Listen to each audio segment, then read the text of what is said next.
आलोक ji double है,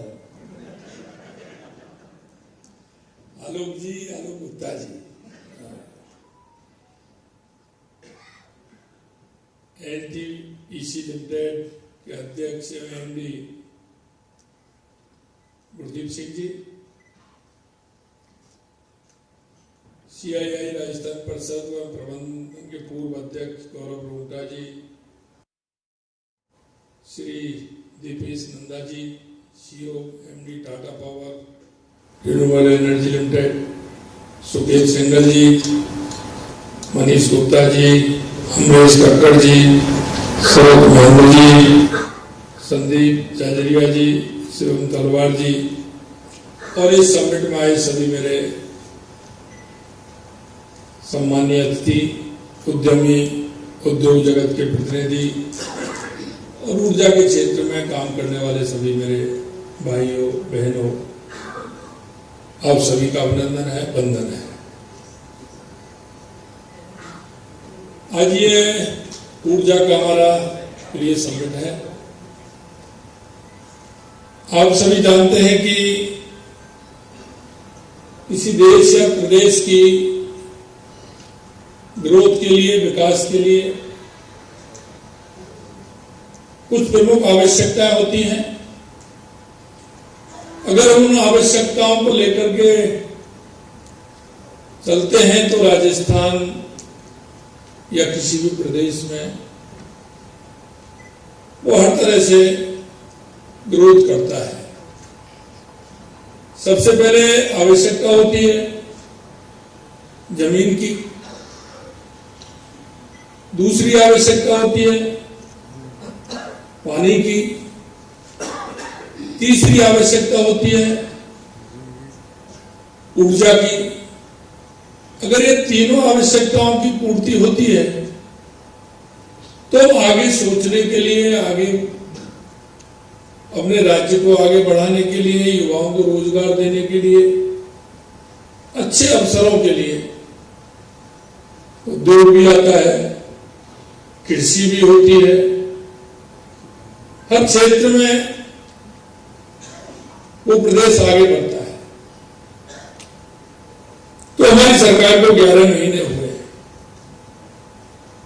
आते ही हमने देखा कि हमारे राजस्थान जो कि स्थायी रूप से, क्योंकि देश का क्षेत्रफल की दृष्टि से पहला राज्य,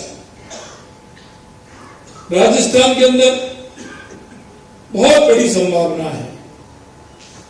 उन संभावनाओं पर कैसे चला जाए, राजस्थान को देश में पहले नंबर का राज्य कैसे बनाया जाए, इस कल्पना के साथ कुछ आवश्यक बिंदु हमने आते ही लिए। क्योंकि राजस्थान में पानी की बहुत कमी थी, तो हमने पानी के क्षेत्र में हमने काम किया। चाहे वो हमारी ईआरसीपी की योजना हो, यमुना जल समझौता हो, पंजाब के अंदर हमारी इंदिरा गांधी कैनाल है वो कच्ची हो, जिसमें पानी का रिसाव होता है, समय समय पर दिक्कत आती है, उसको पक्का कराना हो, माई डैम के माध्यम से हमारे सिरोही पाली जालौर के लिए किस तरह से पानी मिले। यही नहीं, हमारी उदयपुर में देवास स्कीम है, क्योंकि आधा पानी उसका अरब सागर की तरफ जाता था, आधा पानी हमारी हिंदुआ सागर की तरफ आता था। अरब सागर की तरफ जाने वाले पानी का कोई हमारा उपयोग नहीं होता था। वहां भी हमने टनल बना करके, निकट बना करके उस पानी को भी इधर लिया, जिससे कि हमारे राजस्थान के किसान के लिए पीने के पानी के लिए व्यवस्था हो जाए। यही नहीं, नए रूप में हमने ईआरसीबी को तो लिया ही, लेकिन ब्राह्मणी नदी से किस तरह से पानी हमारा बारिश के समय में पानी आए और उस पानी का स्टॉक करते हुए हम चले। इसके अलावा हमने ये भी है कि हमारे रिचार्ज, हम पानी हमारा बारिश हो, अब की बार इंद्र भगवान की भी कृपा रही, अच्छी बारिश हुई, तो उसका पानी हमारा किस तरह से राजस्थान में पानी का उपयोग किस तरह से हो सके, वो बह करके नहीं जाए, इसकी भी चिंता हमने की है कि हर गांव में रिचार्ज के ट्यूबवेल लगा करके उस पानी को हम जमीन के अंदर लें। आवश्यकता हो तो उस पानी को हम काम में लें। इसी तरह से आवश्यकता है बिजली की, कि अगर बिजली की आपूर्ति हमारी ठीक रहेगी, सफिशिएंट रहेगी, तो हमारा किसान भी खुशहाल रहेगा, खेती में हमारा काम भी बढ़ेगा, उद्योग की दृष्टि से भी ठीक रहेगा। और आवश्यकता यह है कि मिनरल की अगर हम बात करें तो राजस्थान में सबसे ज्यादा मिनरल है, स्टोन सबसे ज्यादा है, पर्यटन सबसे ज्यादा है, शिक्षा और चिकित्सा की भी अच्छी स्थिति है। और हम इसमें क्या कर सकते हैं, उद्योग कितने आ सकते हैं, कैसे कर सकते हैं। बिजली, पानी, अगर जमीन होगा तो उद्योग भी हमारे राजस्थान में आएंगे, हमारे युवाओं को उसका रोजगार भी मिलेगा। किसी प्रदेश की आर्थिक स्थिति मजबूत करने के लिए, युवाओं को रोजगार देने के लिए ये आवश्यक है। इसलिए मैं ऊर्जा विभाग के Rajiv Rajasthan global investment pre summit में आप सभी का स्वागत करता हूं कि आप सभी ने बड़ी ही भूमिका के साथ इस सम्मेलन में आपने भाग लिया है। राज्य के उज्जवल भविष्य की दिशा में एक महत्वपूर्ण कदम है। ऊर्जा के क्षेत्र में निवेश के लिए एक शानदार अवसर भी है। यही नहीं, आज हम राजस्थान में ऊर्जा क्षेत्र की बात करें, आज राजस्थान सभी तरह की अक्षय ऊर्जा के उत्पादन में अग्रणी है, अग्रणी राज्य बन चुका है। हम गर्व से कह सकते हैं कि दुनिया का सबसे बड़ा अगर सोलर पार्क है तो बडला हमारे यहाँ है, जिसकी उत्पादन क्षमता 2245 मेगावाट है। हमारे राज्य में सौर ऊर्जा, पवन ऊर्जा की असीमित संभावना भी है। हमारे यहाँ वर्ष भर में 300 लगभग, मैं तो कहूंगा कि कुछ 2-4-10 दिन ही होंगे जो सूर्य भगवान की कृपा नहीं होती होगी, बाकी 365 दिन ही सूर्य भगवान की कृपा रहती है। इसलिए हम भाग्यशाली हैं। तेज धूप रहती है, स्थिर ऊर्जा के उत्पादन के लिए सबसे बढ़िया है।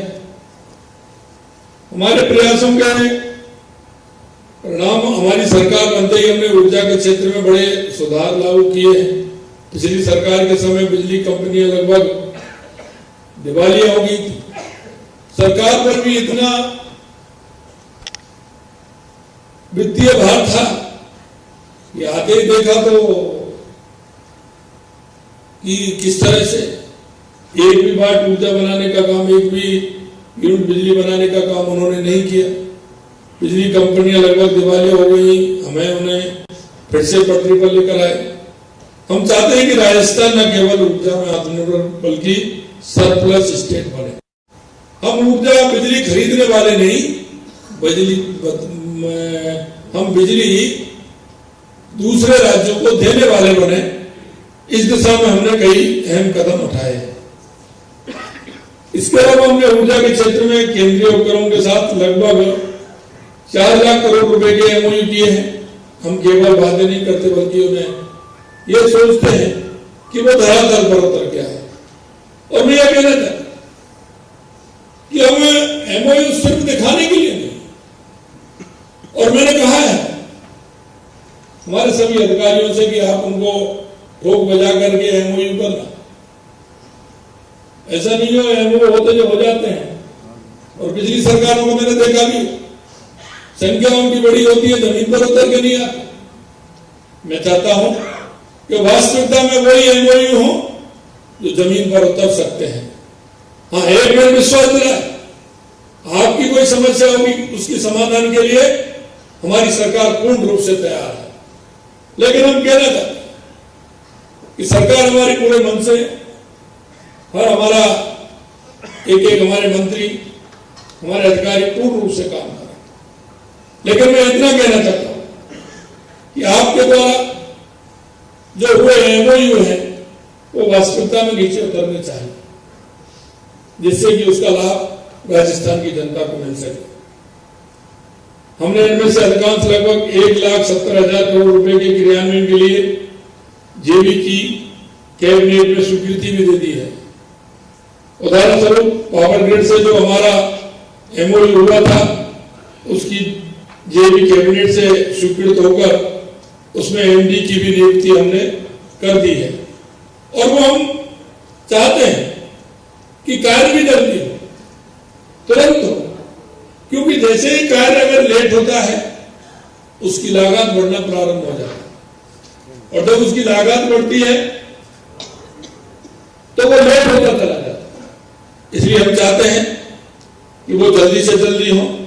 आर्थिक विकास के लिए ऊर्जा अत्यंत महत्वपूर्ण है। इसके तहत हमने एक दूरगामी कार्य योजना तैयार की है।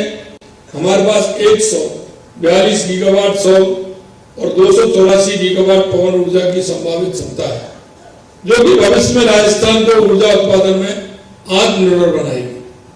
इस समय राजस्थान में 30 गीगावाट क्षमता की अक्षय ऊर्जा परियोजना है, जिनसे लगभग 5,000 करोड़ यूनिट स्वच्छ ऊर्जा पैदा हो रही है। पीएम कुसुम योजना व हैम के माध्यम से विकेंद्रीकृत सौर ऊर्जा की 12,000 मेगावाट अतिरिक्त क्षमता विकसित की जा रही है, जिसमें 2,000 से अधिक उद्यमी हमसे जुड़ रहे हैं। हमने 2030 तक 115 गीगावाट अक्षय ऊर्जा उत्पादन एवं 10 गीगावाट ऊर्जा भंडारण की क्षमता हासिल करने का लक्ष्य रखा है। इस समय 40 गीगावाट की परियोजना का काम चल रहा है। तो सरकारी भवनों पर 1,000 मेगावाट ऑफ सोलर सिस्टम लगा रहे हैं। हम पंप स्टोरेज परियोजना पर जोर दे रहे हैं, जो ऊर्जा की मांग को आपूर्ति को संतुलित करने में मदद करेगा।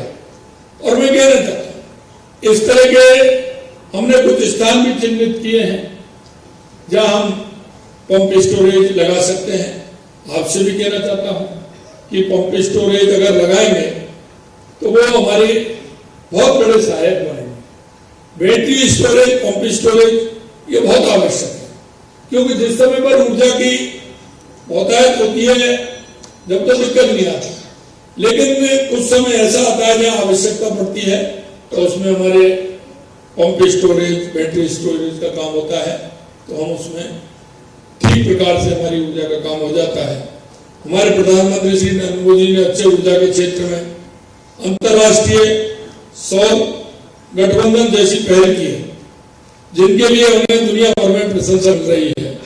मोदी जी ने राजस्थान के लिए 6,000 मेगावाट क्षमता के 3 अल्ट्रा मेगा अक्षय ऊर्जा पार्क स्वीकृत किए हैं, जो हमारे ऊर्जा आंदोलन के लक्ष्य को और नजदीक लाएंगे। पीएम सूर्य घर मुफ्त बिजली योजना के तहत आदर्श सौर ग्राम का कार्य भी तेजी से किया जा रहा है। प्रधानमंत्री श्री नरेंद्र मोदी जी ने COP 26 सम्मेलन में 5 अमृत तत्व दिए थे। हमारी सरकार उन अमृत तत्वों के अनुरूप ही ऊर्जा जरूरत आपूर्ति के लिए काम कर रही है। प्रधानमंत्री जी ने एनर्जी ट्रांजिशन में भारत के लिए जो लक्ष्य निर्धारित किए हैं, उसे अर्जित करने में राजस्थान की महत्वपूर्ण भूमिका रहेगी।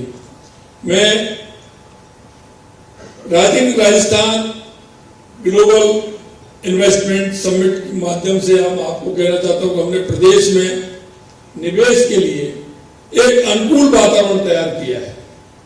हमारे ऊर्जा क्षेत्र को आपके निवेश की जरूरत है। आपका निवेश न केवल राजस्थान को ऊर्जा में आत्मनिर्भर बनाएगा, बल्कि लाखों युवाओं को रोजगार भी देगा।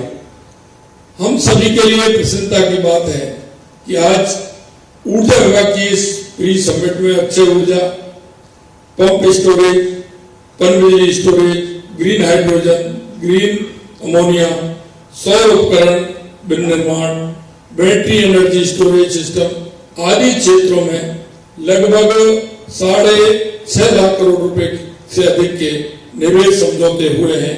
मैं इसके लिए आप सभी को बहुत बहुत धन्यवाद और साधुवाद देता हूं।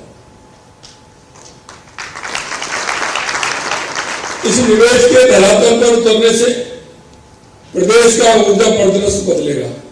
और हमारे करीब 70,000 युवाओं को रोजगार के अवसर मिलेंगे। राजस्थान को ऊर्जा में आत्मनिर्भर बनाना हमारा लक्ष्य है। मैं यहाँ उपस्थित सभी निवेशकों, उद्यमियों, भागीदारों से अपील करता हूं कि आप राजस्थान को नवीकरणीय ऊर्जा से रोशन करने के लिए हमारे प्रयासों में साझेदारी बने। मैं आप सभी को 9, 10, 11 दिसंबर को जयपुर में आयोजित होने वाले Rajasthan rising global investment summit में पधारने के लिए आप सभी को आमंत्रित करता हूं, निमंत्रण देता हूं, न्योता देता हूं।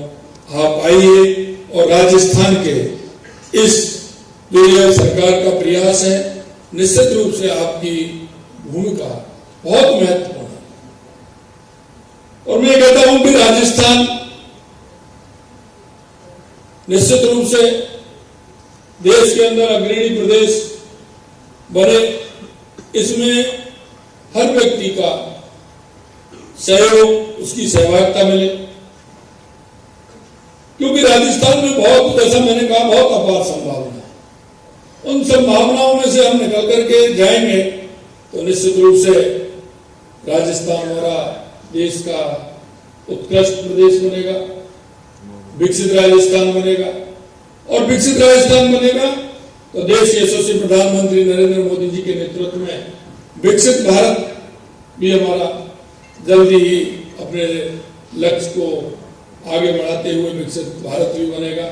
इसलिए मैं आप सभी से यही कहना चाहता हूं कि आप राजस्थान के विकास के लिए, यहाँ के युवाओं को रोजगार देने के लिए, एक अच्छा प्रदेश बनाने के लिए आप सबकी सहभागिता बहुत अति आवश्यक है। इसलिए आप सभी को पुनः मैं आमंत्रित करता हूं, आपकी सहयोग की अपेक्षा के साथ कि आप आए, राजस्थान को उत्कृष्ट राजस्थान बनाएं, विकसित राजस्थान बनाएं। आप सभी की महत्वपूर्ण भूमिका उसमें रहे, इस आशा और विश्वास के साथ आप सभी को बहुत बहुत धन्यवाद। नमस्कार, जय हिंद, जय भारत, जय राजस्थान।